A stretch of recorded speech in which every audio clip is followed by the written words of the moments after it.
suit to. I have no clue.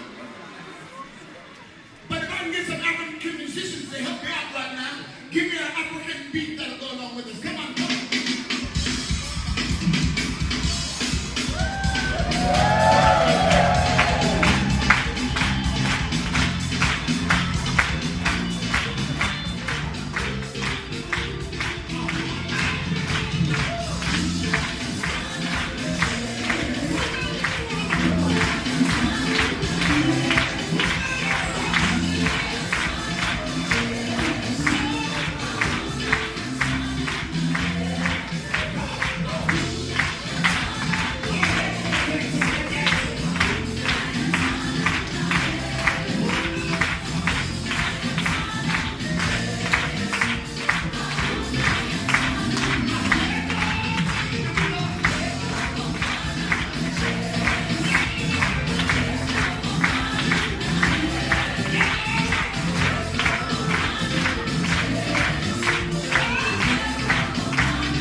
ちょっとこうね、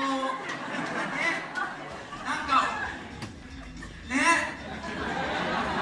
いい踊りでしたけども、皆さん僕もちょっと疑問に思ってること一つあるんですけど、これ白い布気になってるよって方ね、じゃあチームリーダードルカスさん、この白い布はのミーニング、意味は何ですか？Wave like this as a sign of victory through Christ Jesus. これは勝利を意味しています。イエス様の勝利を意味して振っていますということで、この、なんか皆さんこういう振り付けありましたね。こう見るみたいにこう動いたり、それはどこに行ってもどこを見渡してもイエス様のように素晴らしい方はどこにもいないという意味のダンスだったそうですね。ということでもう一度アクションお願いします。